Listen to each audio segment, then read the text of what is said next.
तेलंगाना में कांग्रेस के पास रेवंत रेड्डी हैं, लेकिन आंध्र प्रदेश में कांग्रेस के पास ऐसा कोई जुनूनी चेहरा नहीं जो जगन मोहन रेड्डी का मुकाबला कर सके। वाईएस शर्मिला रेड्डी में कांग्रेस को वो चेहरा देखा जा रहा है और ये दिख भी रहा है जिससे जगन मोहन रेड्डी का मुकाबला किया जा सकता है। शर्मिला रेड्डी वाईएस राजशेखर रेड्डी की बेटी और जगन मोहन रेड्डी की सगी छोटी बहन है। परिवार की राजनीतिक विरासत की लड़ाई को लेकर जगन मोहन और शर्मिला के रास्ते अलग हुए। यही अलगाव अब कांग्रेस के काम आने वाले हैं। आंध्र प्रदेश में कांग्रेस के रिवाइवल प्लान का हिस्सा है शर्मिला रेड्डी। तय हुआ है कि शर्मिला रेड्डी कांग्रेस ज्वाइन करेंगी और अपनी पार्टी वाईएसआर तेलंगाना पार्टी का विलय कांग्रेस में करेंगी।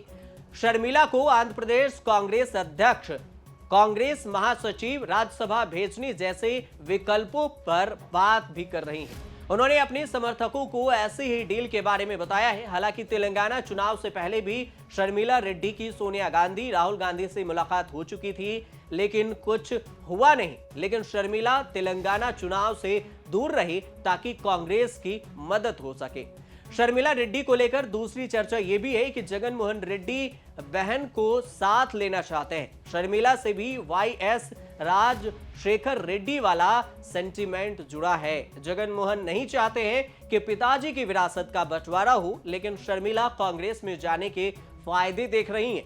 कांग्रेस से अलग होकर जगन मोहन ने वाईएसआर कांग्रेस यानी वाईएसआरसीपी बनाई थी। शर्मिला रेड्डी भी मां विजयम्मा के साथ कांग्रेस से निकल गई। कहा जाता है कि 2017 में जगन मोहन की सबसे बड़ी पदयात्रा में शर्मिला ने सबसे बड़ी भूमिका निभाई थी, लेकिन शर्मिला की महत्वाकांक्षा सिर्फ भाई को सीएम बनते देखना नहीं थी।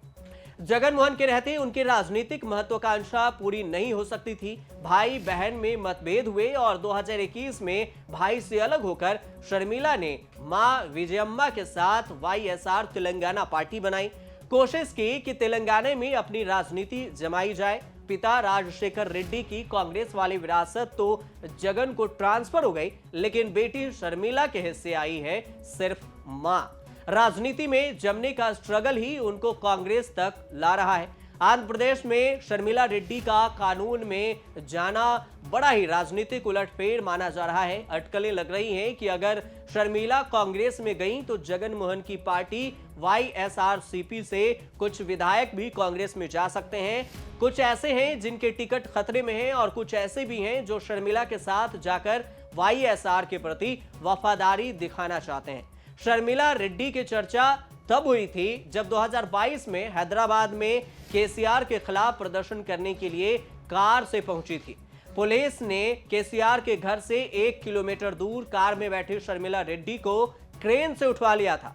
शर्मिला का दूसरा कांड था जब उन्होंने ड्यूटी कर रहे पुलिस वाले को थप्पड़ मार दिया था।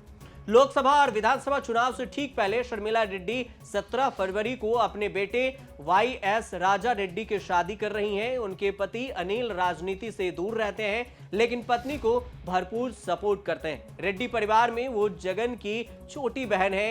राजनीति परिवार की बेटी और राजनीति में एक्टिव होने के बाद भी उन्होंने आज तक कोई भी चुनाव नहीं लड़ा। जगन मोहन से बहुत पहले उन्होंने 2012 में 3000 किलोमीटर की पदयात्रा की थी। जगन मोहन जब 175 दिन जेल में रहे तब उन्होंने ही पार्टी और परिवार को संभाला था। जगन मोहन की लड़ाई हुई थी और 2019 में दोनों भाई बहन अलग हो गए थे। चंद्रबाबू नायडू के खिलाफ बाय बाय कर बाबू के नारे के साथ 11 दिन में 39 रैलियां करते हुए 1500 किलोमीटर की बस यात्रा की थी। इसका फायदा, जोरदार फायदा हुआ था जगन मोहन को।